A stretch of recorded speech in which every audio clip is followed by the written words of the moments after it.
बिस्मिल्लाहिर्रहमानिर्रहीम। अस्सलाम वालेकुम। आज हम डिस्कस करेंगे एक्सरसाइज 5.3। इसमें हम देखेंगे कि किस तरीके से इनइक्वालिटीज़ को लेकर उसके कॉरेस्पॉन्डिंग किसी फंक्शन को मैक्सिमाइज या मिनिमाइज किया जा सकता है। ये आपके पास रियल वर्ल्ड प्रॉब्लम्स में है कि जब कभी आपने रेवेन्यू को देखना होता है तो हमारी ख्वाहिश होती है कि रेवेन्यू आपके पास मैक्सिमम हो, या प्रॉफिट अगर आपने किसी बिजनेस से अचीव करना तो उसके लिए भी यही हमारी रिक्वायरमेंट होती है या हमारी विश होती है कि आपके पास जो प्रॉफिट हो वो मैक्सिमाइज हो। इसी तरीके से अगर कोई चीज़ आप बनाना चाहते हैं तो आप ये देखना चाहते हैं कि कम से कम मटेरियल यूज़ करके मैक्सिमम यील्ड हम कैसे अचीव कर सकते हैं।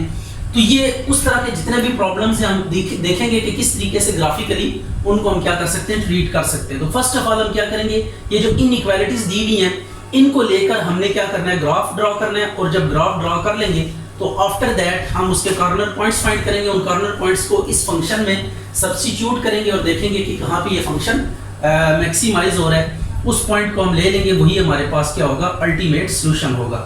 तो अब हम स्टार्ट बिल्कुल वैसे ही करना है। इनइक्वालिटीज का आपने ग्राफ प्लॉट करना है और corner points feasible solution region, क्योंकि x is greater than 0, y is greater than 0 mean first quadrant के अंदर हमने रहना है। और फिजिबल सोल्यूशन रीजन आप डिटरमिन करेंगे, उसके बाद कॉर्नर पॉइंट्स निकालेंगे, उन कॉर्नर पॉइंट्स को इस फंक्शन में सब्स्टिट्यूट करेंगे और after that you will get your optimal solution.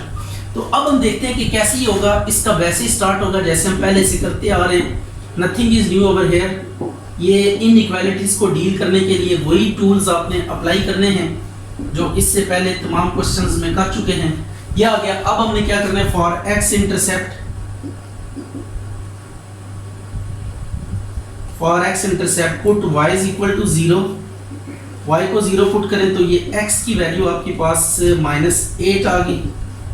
तो a पॉइंट आ गया -8 0। ये एक पॉइंट आ गया। हमें हर लाइन के अगेंस्ट दो दो पॉइंट्स निकालने होते हैं। For y intercept put x is equal to 0। तो अब x को 0 पुट करें 2y माइनस ये आ गया y इज इक्वल टू 4। तो ये b पॉइंट आ गया 0 4, ये आ गया 0 4। अब इसी तरह इसमें भी यही काम करना है। For x intercept, x intercept के लिए क्या करेंगे, put y is equal to 0। तो x विल बी 4। तो ये c पॉइंट आ गया 4 0। और फॉर y इंटरसेप्ट के लिए आपने क्या करना है, y इंटरसेप्ट के लिए put x is equal to 0। x को 0 पुट करेंगे तो 0 minus y is equal to 4, y is equal to -4। तो d आ गया आपके पास 0 -4। तो ये आपने ना 4 पॉइंट्स हर लाइन के अगेंस्ट दो दो पॉइंट्स आपने डिटरमिन कर लिए। आफ्टर दैट हमने क्या करना है जी, ग्राफ इसका प्लॉट करना है। तो आप ग्राफ देखते हैं कैसे प्लॉट होगा। अब इन इनइक्वालिटीज को ग्राफ पे हमने रिप्रेजेंट करना है। तो इसका ग्राफ हम देख लेते हैं कि कैसे ड्रॉ होगा और उसकी शेडिंग कैसे होगी। ये चीज़ अब इम्पोर्टेंट है जो कि हम पहले भी सीख चुके हैं। ये x एक्सिस है, ये y एक्सिस है। अब इसमें आपने करना क्या, पहले -8 0, x एक्सिस पे -8, 1 2 3 4 5 6 7 8। तो ये -8 आपने काउंट किया, -8 0। This is your first point and second is 0 4। ये आ गया 1 2 3 एंड 4। ये b पॉइंट आ गया 0 4। फर्स्ट वाला x इंटरसेप्ट होता है तो x पे काउंट करना है। सेकंड वाला y इंटरसेप्ट होगा तो y पे आपने क्या करना है, इसको काउंट करना है। इनको ज्वाइन करके आप क्या कर दें, एक लाइन ड्रॉ कर दें। ये आपके पास फर्स्ट लाइन आ गई। इसके ऊपर बेशक इसको लिख दें कि कौन सी इनइक्वालिटी का ये ग्राफ है। 2y minus x is less than equal to 8। अब सेकेंडली आपने क्या करना है, 4 0। तो ये 1 2 3 एंड ये आ गया 4। तो ये c पॉइंट है 4 0 and the last one is 0 -4। तो y पे -4 काउंट करेंगे। ये नेगेटिव नीचे की तरफ होता है y, तो ये y पे -4 हमने काउंट कर लिया। तो d आ गया 0 -4। अब इन दोनों पॉइंट्स को आप आपस में क्या कर देंगे, ज्वाइन कर देंगे। तो after joining these points we will get the required result. ये अब देखें, आपने ये भी इनइक्वालिटी को क्या कर दिया, यहाँ पे ड्रॉ कर दिया। ये आ गया x minus y is less than 4। Now we have to draw the shade of corresponding to these inequalities, तो उसके लिए हम क्या करेंगे, चेक फॉर ओरिजिन करेंगे कि ओरिजिन को ये सेटिस्फाई करते हैं कि नहीं करते। तो अब हम देखते हैं कि ओरिजिन के लिए वही यूँ कह लें कि टूल्स अभी तक हम अप्लाई कर रहे हैं, कोई नया टूल अभी तक हमने अप्लाई नहीं किया। फॉर ओरिजिन ओ 0 0 2 में आप 0 0 पुट करें। इनइक्वालिटीज में ये करते हैं 0 माइनस 0 इज लेस देन 8, तो 0 इज लेस देन 8 आ गया, ये ट्रू हो गया पहला केस।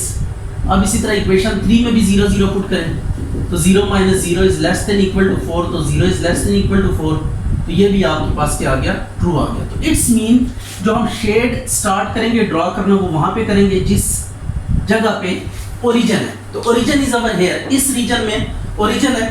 तो अब इस रीजन में हमने क्या करना है, शेडिंग करनी है। ओरिजिन से हम स्टार्ट करेंगे और जहां पे पहली लाइन, लेकिन फर्स्ट क्वाड्रेंट में ये भी बात याद रखिएगा, बिकॉज हम फिजिबल सॉल्यूशन रीजन के लिए मतलब यू कह लेके बिलिंग होते हैं। तो अब आपने यहाँ ओरिजिन से स्टार्ट लेना है और जहाँ पे ये फर्स्ट क्वाड्रेंट में रहते हुए with in the first quadrant ये सारा काम आपने करना है।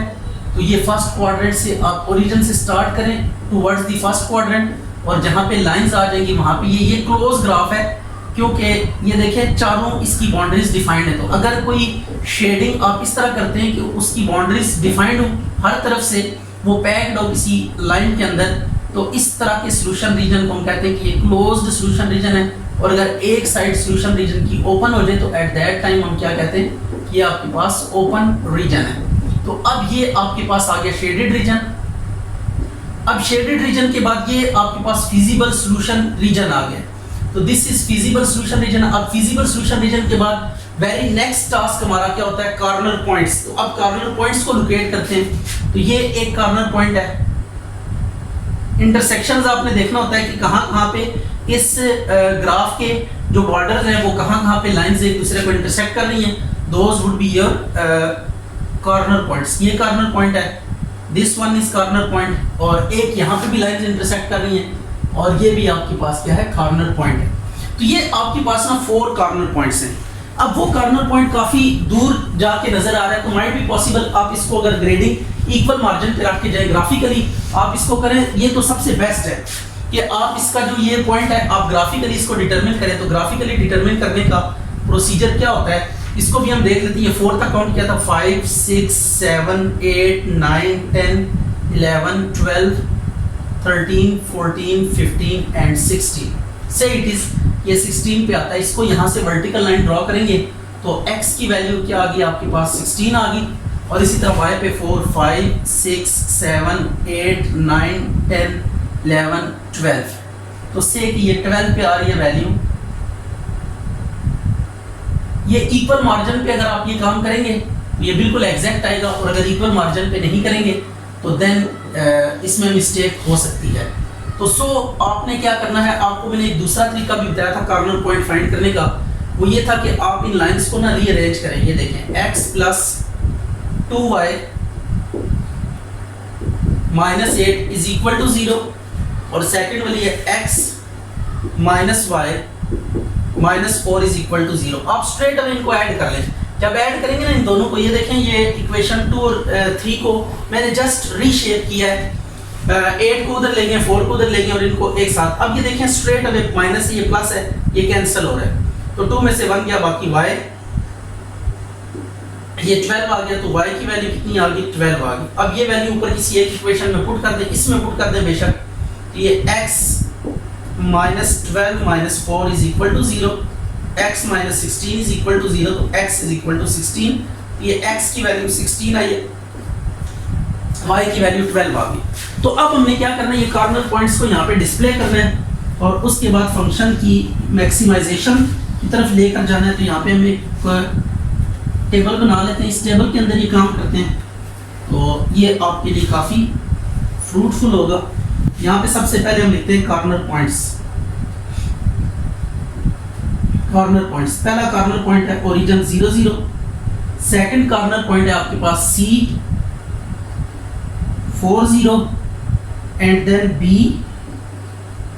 0 4 and the last one is जो कि हमने अभी डिटरमिन किया है, दैट इज 16 एंड 12।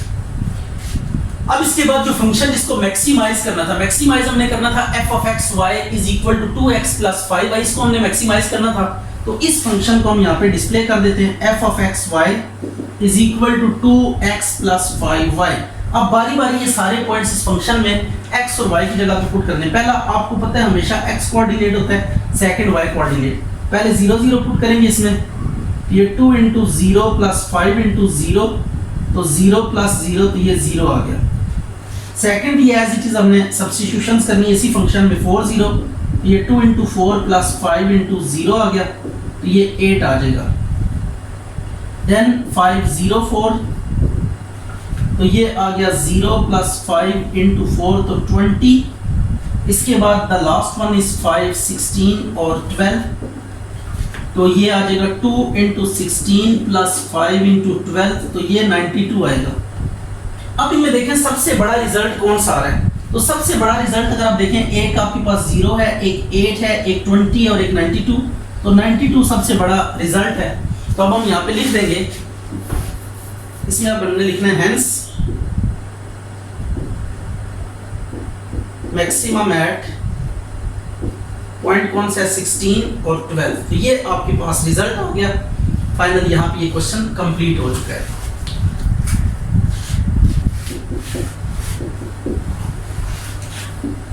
अच्छा, इसमें भी बिल्कुल वैसे ही स्टार्ट लेना है आपने। ये भी x is greater than 0, y is greater than 0, first quadrant है, फिजिबल सॉल्यूशन रीजन, और इसमें आपने मिनिमाइज करना है फंक्शन को। तो स्मॉलेस्ट केस हम लेंगे, तो उसके लिए अब हम ये सबसे पहले ग्राफ बिल्कुल उसी तरतीब के साथ आपने ड्रॉ करना है। For x intercept put y is equal to 0, y को 0 पुट करें तो ये आ जाएगी आपके पास x की वैल्यू 3, ये आ गया 3 0। फॉर y इंटरसेप्ट के लिए put x is equal to 0, ये आ जाएगा y is equal to 3, तो b पॉइंट आपके पास आ जाएगा 0 3। अब बिल्कुल सिमिलरली आपने क्या करना है, फॉर x इंटरसेप्ट, ये मैं थोड़ा सा डायरेक्ट मूव लूंगा इसमें, for x intercept put y is equal to 0, जब y को 0 पुट करके x की वैल्यू डिटरमिन करेंगे तो ये 5 आ जाएगी, तो c पॉइंट आपके पास आ गया 5 0। एंड फॉर y इंटरसेप्ट के लिए क्या करेंगे, y इंटरसेप्ट के लिए put x is equal to 0, x को 0 पुट करें तो ये आ जाएगा आपके पास y की वैल्यू 7, तो d पॉइंट आपके पास आ गया 0 7। राइट हो गया। अब आपने क्या करना है, इसको ग्राफ पे प्लॉट करना है, फिर शेडिंग रीजन आपने निकालना है, और आफ्टर दैट आप क्या करेंगे, कॉर्नर पॉइंट्स, और कॉर्नर पॉइंट्स को फिर सब्स्टिट्यूट करेंगे मिनिमाइजेशन फंक्शन में, और वहां से मिनिमम वैल्यू डिटरमिन करेंगे। इसको देखते हैं कि ये कैसे होगा। x एक्सिस है, ये y एक्सिस। अच्छा, सबसे पहले आप एक चीज नोट करें, x plus y is equal to 3, इसको पहले ड्रॉ करते हैं। x एक्सिस पे 3 काउंट करें, y एक्सिस पे 3 काउंट करें, 1 2 3, ये आ गया a 3 0, और b 1 2 और ये 3, b आ गया 0 3। इसको आप ज्वाइन करें,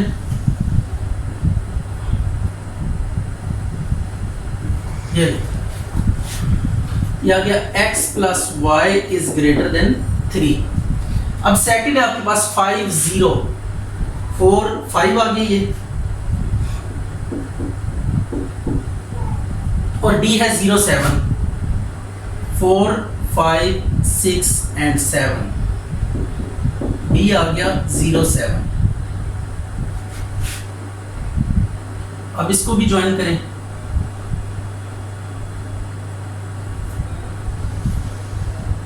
ये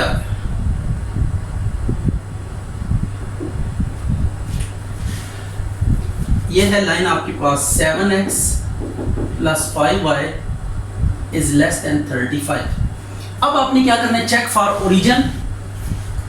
ओरिजिन के लिए, शेडिंग के लिए हम ओरिजिन को चेक करते हैं, क्योंकि ओरिजिन को एक्सेस, ओरिजिन तक एक्सेस हमारे लिए काफ़ी इजी होती है। ये ओरिजिन है आपके पास 0 0।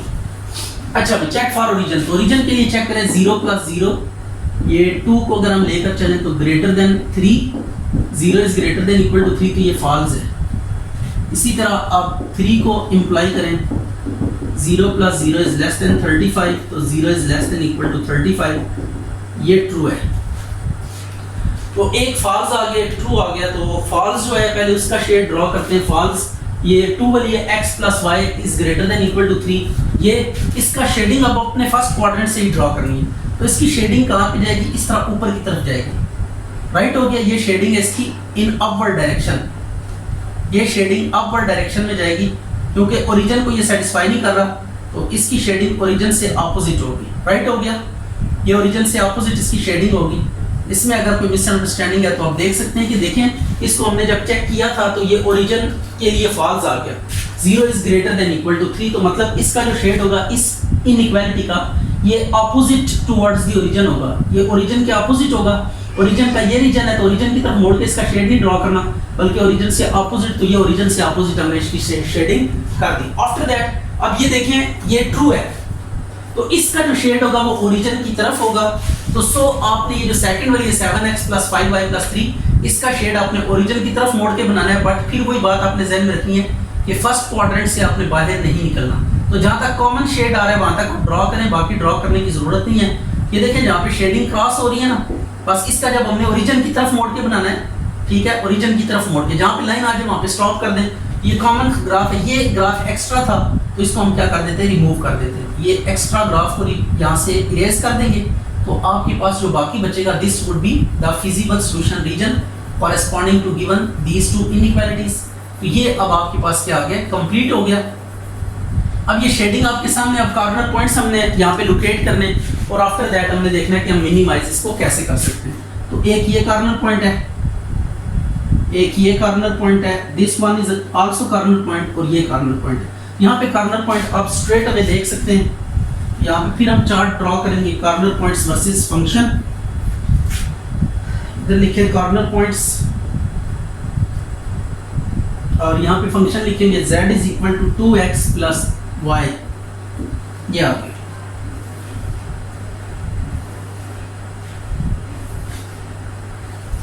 तो कॉर्नर पॉइंट्स आपके पास है A 30, C 50, D है आपके पास 07 एंड B है 03। अब आपने 1 बाय 1 इनको यहाँ पे फंक्शन में सब्स्टिट्यूट करना है और देखना है कि क्या रिजल्ट आता है। तो 30, तो 3x की जगह पे 3 2 6 हो जाएगा, ये पहला आंसर 6 आएगा आपके पास, दूसरा 5 2 10 आ जाएगा, तीसरा 7 पुट करेंगे और ये 3। तो मिनिमम कौन सा है, मिनिमम इज 3, ये 3 सबसे छोटी वैल्यू आ रही है आपके पास। तो आप लिखेंगे minimize is at x at point कौन सा है, B 03। इस पॉइंट पे ये फंक्शन मिनिमम रिजल्ट देगा। तो this is your optimal solution for this problem. अच्छा जी, ये नेक्स्ट आपके पास लीनियर प्रोग्रामिंग प्रॉब्लम है, आपको स्टेटमेंट क्वेश्चन दिया हुआ है। तो फर्स्ट ऑफ ऑल आपने क्या करना है, इसकी ना इनइक्वालिटीज और अच्छा भाई ये अब एक क्वेश्चन है आपके पास, each unit of food x cost ₹25 and contains 2 units of protein and 4 units of iron, while each unit of food y costs ₹30 and contains 3 units of protein and 2 units of iron. Each animal must receive at least 12 units of protein and 16 units of iron each day.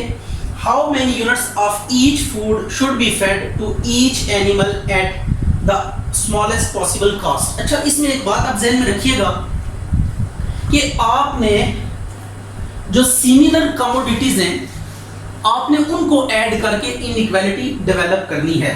तो यहाँ पे 4 चीजें हैं आपके पास, एक कोई food x है, एक कोई फूड y है। तो हम क्या करते हैं, जो एक तरह की चीजें हैं उनको एक कॉलम वाइज लिख देते हैं और दूसरी टाइप की जो चीजें उन्हें हम रो वाइज लिख देते हैं। तो ये आप से कि आपके पास फूड्स हैं, एक x टाइप का फूड है और सेकंड y टाइप का फूड है।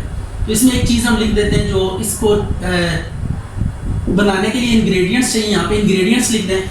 अब इंग्रेडिएंट 2 तरह के, एक आयरन है और दूसरा आपके पास क्या है, प्रोटीन है। ऐसे ही है, ये आपके पास चीज़ें हैं। अब आपने क्या करना है कि ये फूड दो तरह के आपने प्रिपेयर करने हैं। जो टोटल आयरन की आपके पास अमाउंट अवेलेबल है वो भी आपको गिवन होगी, टोटल जो प्रोटीन की अमाउंट अवेलेबल है वो भी आपको गिवन होगी।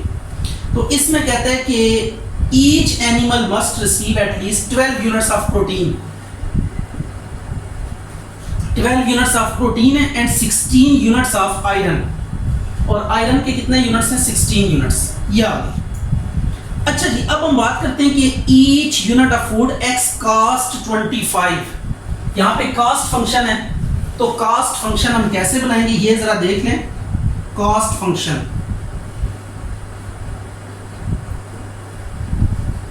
कहते हैं एक्स टाइप का जो फूड आप प्रिपेयर करते हैं उस पे एक यूनिट पे कास्ट कितनी आती है? आपके पास 25 आती है। तो हम इस फंक्शन को कुछ इस तरीके से डेवलप करेंगे कि 25 को x से मल्टीप्लाई कर देंगे, और जो y टाइप का फूड है उस पे कास्ट 30 रुपीज आती है, तो उसको 30 को मल्टीप्लाई कर देते हैं y से। राइट हो गया। ये आपके पास कास्ट फंक्शन है कि आपको कास्ट दी हुई है एक यूनिट की 25 और दूसरी टाइप का जो फूड है उसकी 30, तो 25 को x से मल्टीप्लाई कर देंगे, 30 को y, यानी कितने यूनिट्स आप अपने x फूड के बनाने, कितने y फूड के बनाने, तो ये 25 को x से और 30 को y से मल्टीप्लाई कर देंगे, इनको ऐड करेंगे तो टोटल कास्ट आपके पास आ जाएगी। अब आपने करना ये है कि इसको हमने x का नाम दिया हुआ है आयरन वाले को, और प्रोटीन वाले को हमने किसका नाम दिया हुआ है? ये भी x ही होगा जब प्रोटीन का एक टाइप का फूड होगा। तो अब देखते हैं कि इसमें कितने 2 units of protein and 4 units of iron. x food को 2 यूनिट्स ऑफ प्रोटीन चाहिए एंड 4 यूनिट्स ऑफ आयरन। इसी तरह जो सेकंड फूड है आपके पास उसको प्रिपेयर करने के लिए आपको चाहिए 3 units of protein and 2 units of iron. 3 units of protein and 2 units of iron. ये आपने लेबल कर दिया। जस्ट आपने इतना लंबे चौड़े चक्रों में नहीं पढ़ना, आपने ये देखना है कि आयरन के कितने यूनिट्स चाहिए वो आयरन के नीचे लिखना है, प्रोटीन के कितने यूनिट्स चाहिए वो प्रोटीन्स के नीचे लिखना है, कितनी टाइप्स के आपने फूड्स प्रिपेयर करने हैं वो यहाँ पे कॉलम में लिख दिए, और जो इंग्रेडिएंट्स थे वो हमने रो वाइज लिख दिए। और उसके बाद हमने देखा कि आयरन कितना चाहिए, प्रोटीन कितना चाहिए, तो ये हमने उनके नीचे डिस्प्ले कर दिया। तो स्टेटमेंट को आपने इस तरह कॉलम वर्सेस रो वाइज में आपने इसको कन्वर्ट कर लें, और उसके बाद आपने जो चीजें जिसके साथ लिखी हुई हैं वो उस ब्लॉक में आप फिल कर दें। अब हमने करना ये है बेसिकली कि हमने यहाँ पे इनइक्वालिटीज डेवलप करनी है। तो अब इसकी इनइक्वालिटीज डेवलप करने का प्रोसेस देखें जरा। वो कह रहा था कि एटलीस्ट 16 यूनिट्स के मिनिमम जो आपके पास अमाउंट अवेलेबल है वो कितनी है? 16 यूनिट्स ऑफ आयरन है और 12 यूनिट्स ऑफ प्रोटीन है। Each animal must receive at least 12 units of protein and 16 units of iron each day. How many units of each food should be fed to each animal at the smallest possible cost? तो minimum आपने ये रखना है। तो least जब होगा तो वो greater than equal to use करेंगे। तो जब सब्जेक्ट टू लिखेंगे तो आप देखिएगा सब्जेक्ट टू कैसे बनेगा। इसमें आपके पास iron 4x plus 2y is less than equal to 16, और इसी तरह 2x plus 3y सॉरी ये ग्रेटर देन इक्वल टू 16 और ग्रेटर देन इक्वल टू 12 आ जाएगा, क्योंकि एटलीस्ट है तो एटलीस्ट 16 यूनिट है। मिनिमम इतने रिसीव करेगा, इससे ज्यादा भी रिसीव कर सकता है। तो सो एटलीस्ट जब भी हो तो आपने greater than equal to use करना है। एट मोस्ट जब भी लिखा हुआ हो तो लेस देन इक्वल टू आपने यूज करना है। तो ये अब आपके पास यूं कह लें कि इसकी इनइक्वालिटीज डेवलप हो गई हैं। कास्ट फंक्शन है तो कास्ट फंक्शन को आपने क्या करना है? मिनिमाइज करना है कि मिनिमम कास्ट कितनी आएगी to get an optimal solution. तो अब इसका हम क्या करते हैं? उसी तरीके से ग्राफिंग करते हैं इसकी, और ग्राफ प्लॉट करने के बाद हम देखेंगे कि कार्डिनल पॉइंट्स निकालेंगे, और इसमें भी आप ये देखेंगे यूनिट्स ऑफ प्रोटीन और यूनिट्स ऑफ आयरन है। तो आयरन और प्रोटीन की क्वांटिटीज आप हमेशा किस में ले सकते हैं? पॉजिटिव में ले सकते हैं, नेगेटिव नहीं ले सकते। तो यहाँ पे x भी ग्रेटर देन इक्वल टू 0 रखना है, y भी ग्रेटर देन इक्वल टू 0। तो मीन टू से कि जब इस फंक्शन के कॉरेस्पॉन्डिंग आप ग्राफ ड्रॉ करेंगे तो ये ग्राफ जो होगा ये कुछ इस तरह से होगा कि इसका भी हमने फर्स्ट क्वाड्रेंट के अंदर ही रहते हुए काम करना है। तो अब हम इसको देखते हैं कि इसकी ग्राफिंग कैसे करेंगे। तो थोड़ा सा हम डायरेक्टली मूव करेंगे, इसमें एसोसिएटेड इक्वेशंस लिखते हैं पहले। 4x plus 2y is equal to 16, और ये आ गया 2x plus 3y is equal to 12।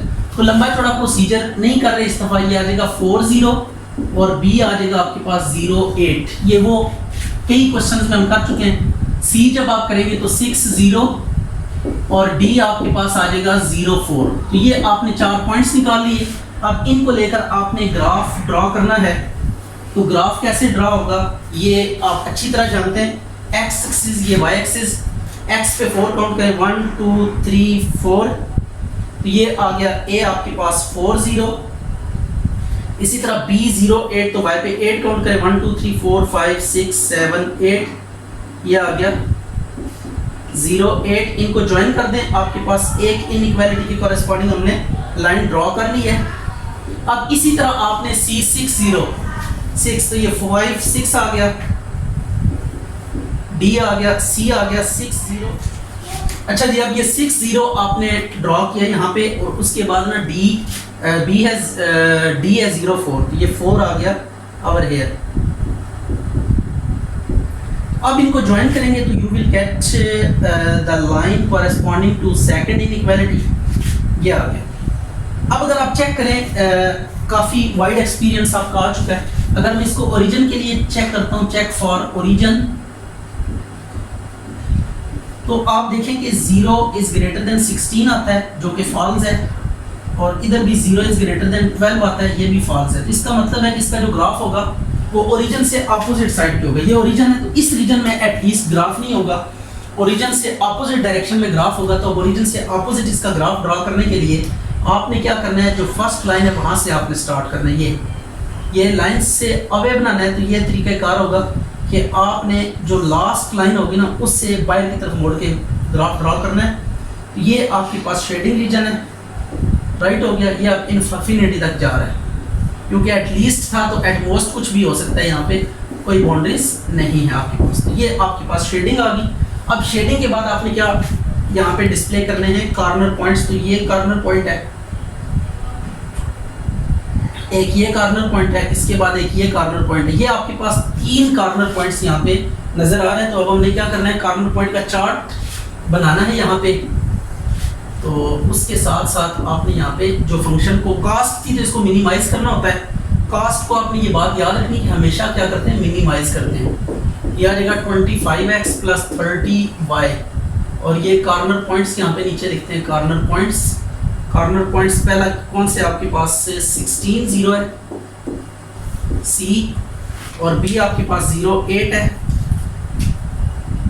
B आ गया 0.8, और ये पॉइंट बच रहा है। ये देखें x एक्सिस पे 3 यूनिट्स आ रहा है और y एक्सिस पे आई थिंक सो 2 यूनिट्स आ रहा है।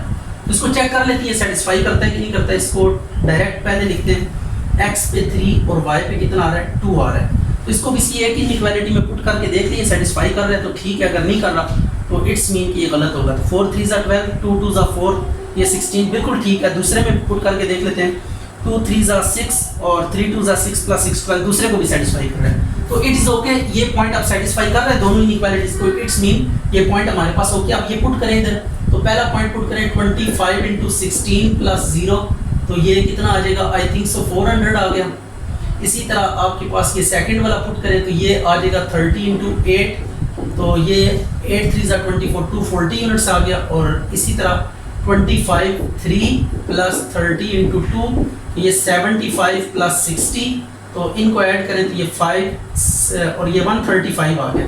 तो आप देखिए 135 में लीस्ट है, मिनिमम है, तो आप लिखेंगे मिनिमाइज एट पॉइंट है 3 2।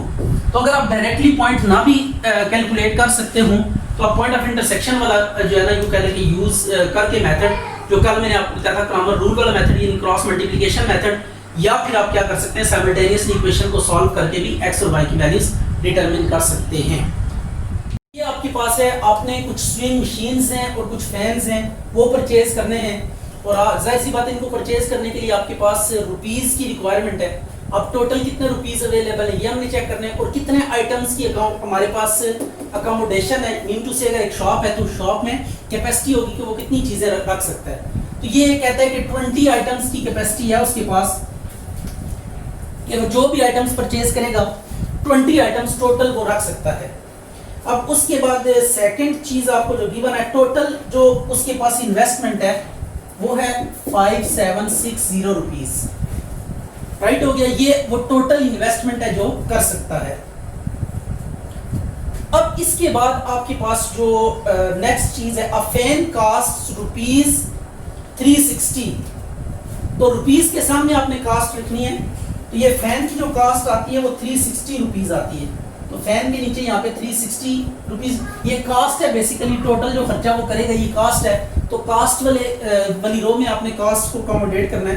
₹360 वो कास्ट कर सकते हैं। Fan cost ₹360 and a swing machine cost ₹240। Machine के ऊपर कास्ट कितनी आती है? ₹240 कास्ट आती है। राइट हो गया। अब टोटल वो क्या करेगा? 20 आइटम्स हैं। अब इसके बाद नेक्स्ट है आपके पास जो फैन, वो इसको हम स्विंग मशीन को हम X कह देते हैं और फैंस को हम क्या कह देते हैं? Y कह देते हैं। राइट हो गया। तो अब यहाँ पे आइटम्स ही मेंशन, तो अब इसका मतलब यह है कि X हम स्विंग मशीन्स परचेज कर लेते हैं और Y हम क्या परचेज कर लेते हैं? फैंस। यही हमने फाइंड भी करना है। तो टोटल आपके पास जो अकोमोडेशन है वो 20 है और at most rupees to invest है वो 5760। अभी इसकी हमने इनइक्वालिटीज डेवलप करनी है, ये देखते हैं कैसे डेवलप होंगी। सब्जेक्ट टू, ये देखें स्विंग मशीन, एक स्विंग मशीन कितने की आती है? ₹240 की आती है। ऐसे ही है, तो वो X मशीन परचेज करेगा तो 240 इंटू X प्लस ₹360 एक फैन का खर्चा है, वो Y number of fans purchase करेगा। तो इसको जब मल्टीप्लाई करेंगे इसके साथ नंबर ऑफ फैंस के साथ, तो ये आपके पास वो कास्ट आ गई है जो वो कंज्यूम करेगा। और ये कास्ट राइज नहीं करनी चाहिए 5760 से, क्योंकि उसके पास जो अवेलेबल अमाउंट है वो ये है। तो ये cost less than equal to 5760 आ जाएगी। और सेकंड आइटम्स 20 है, X वो फैन परचेज करता है और Y वो क्या परचेज करता है? मशीन या X वो मशीन परचेज करता है और Y फैंस परचेज करता है। तो X प्लस Y इन दोनों का सम जो है वो लेस देन इक्वल टू क्या होना चाहिए? 20 होना चाहिए। राइट हो गया। अब X आपके पास स्विंग मशीन है और Y आपके पास जो है ना यूं कह लें कि फैंस हैं। तो अब देखते हैं, his expectation is that he can sell a fan at a profit of, तो ये प्रॉफिट फंक्शन यहाँ पे बनाना है, प्रॉफिट फंक्शन। तो प्रॉफिट फंक्शन कैसे बनाएंगे? f of x y is equal to, कहते हैं कि fan at a profit of ₹22। Profit उसको आता है फैन के ऊपर जो प्रॉफिट है वो 22 आता है। तो 22 को y से मल्टीप्लाई करेंगे, टोटल प्रॉफिट यानी जितने फैंस उसने परचेज किए हैं उनको 22 से मल्टीप्लाई करेंगे तो आपके पास टोटल प्रॉफिट फैन के अगेंस्ट आ जाएगा और स्विंग मशीन के अगेंस्ट ₹18 प्रॉफिट है। तो x जो है वो आपके पास x यूनिट मशीन के है, तो x को जब 18 से मल्टीप्लाई करेंगे तो total profit against the machines आ जाएगा। अब इस फंक्शन को, ये प्रॉफिट फंक्शन है, तो प्रॉफिट फंक्शन को हमेशा हम क्या करते हैं? मैक्सिमाइज करते हैं। तो इसको हमने मैक्सिमाइज करना है। तो ये भी अब आपके पास सिंपल प्रॉब्लम बन गया है। तो देखें उसके पास टोटल इन्वेस्टमेंट इतनी थी, तो x यूनिट उसने मशीन के परचेज किए, y यूनिट फैन के परचेज किए। तो एक मशीन पे इतना खर्चा आता था, 24 इंटू x करेंगे तो जितनी मशीन वो परचेज करेगा उसका टोटल एक्सपेंस उसके सामने आ जाएगा। और 360 एक फैन का की कास्ट है, तो उसको जब y यूनिट फैन से मल्टीप्लाई करेगा तो उसकी ये टोटल कास्ट है। और जो अवेलेबल अमाउंट है जो खर्चा करने के लिए उसके पास की है 5760। तो this sum must be less than 5760, क्योंकि इससे ज्यादा वो एक्सपेंस नहीं कर सकता, इससे कम अगर में काम चलता है तो चला लेगा। अब टोटल जो उसने यूनिट्स हैं या टोटल आइटम्स वो अकोमोडेट कर सकता है वो 20 हैं। तो x उसने मशीन्स परचेज की, y फैन, तो इन दोनों को ऐड करेंगे तो इनका सम नॉट एक्सीड्स दिस 20, क्योंकि 20 की अकोमोडेशन है, इससे ज्यादा चीजें वो नहीं रख सकता। अब एक मशीन पे उसे 22 प्रॉफिट आता है, तो y यूनिट्स ऑफ यानी 10 अगर मशीन वो परचेज करता है तो 10 को 22 से मल्टीप्लाई करेंगे तो आपके पास वो मशीन का टोटल प्रॉफिट आ जाएगा। Same is the case for fans. Clear होगी बात? अब ये आपके पास सारे का सारा प्रॉब्लम है, इसको लेकर आपने बिल्कुल वैसे ही मूव करना है जिस तरह प्रीवियस क्वेश्चंस में चलते रहे। तो इसकी पहले एसोसिएटेड इक्वेशन लिखेंगे। यह आ गया आपके पास 240x plus 360y is equal to 5760 और सेकंड है x plus y is equal to 20।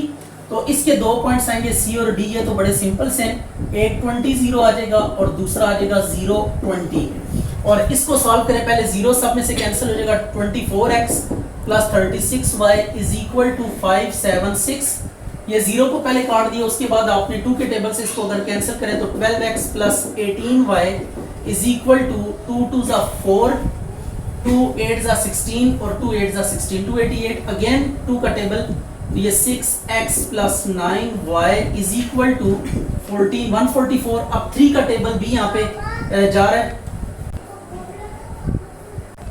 अच्छा जी, अब इसको अगर आप देखें तो x पे 24 काउंट करना है, तो 6 12 18 एंड 24, ये आप स्केलिंग अपनी मर्जी से सेट कर सकते हैं, ठीक है, इसमें कोई प्रॉब्लम वाली बात नहीं है। b इसी तरह 0 16 तो 4 8।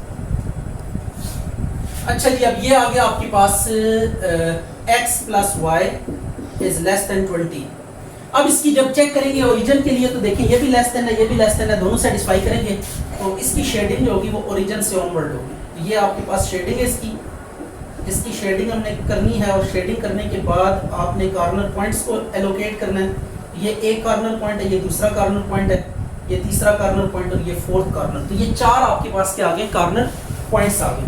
तो अब इन कॉर्नर पॉइंट्स को लेकर आपने वैसे ही चार्ट ड्रॉ करना है, और उस चार्ट में आपने मैक्सिमाइज करना है प्रॉफिट को।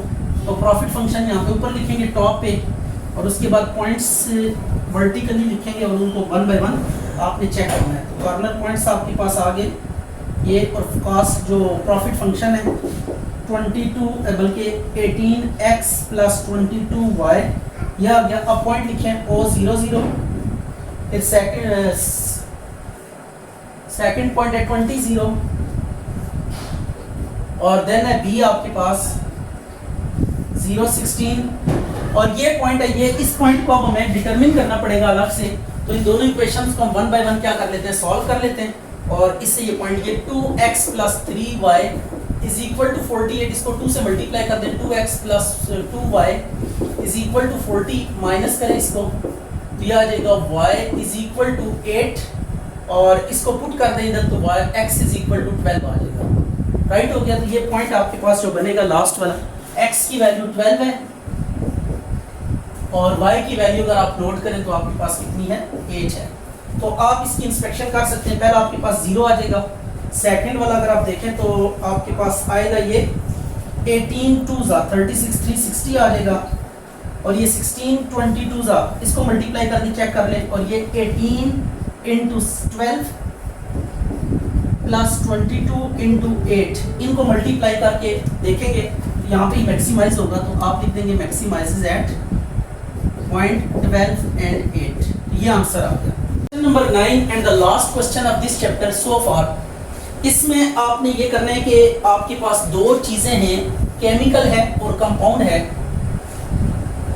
कोई केमिकल है और इसके साथ साथ आपके पास क्या है, कंपाउंड है, और आपने दो टाइप्स की जो चीजें हैं वो प्रोड्यूस करनी है, ए और बी टाइप की। ए टाइप वाली मैं चीज को एक्स का नाम दे देता हूँ और बी टाइप को हम वाई का नाम दे देते हैं। तो ये पहले क्वेश्चन की तरह बन जाएगा, ये वाई आ गया, ये एक्स और वाई हमने नाम दे दिया। अब इस क्वेश्चन को जरा समझते हैं कि ये क्या कहता है। Machine can produce product A by using 2 units of chemical and 1 unit of compound,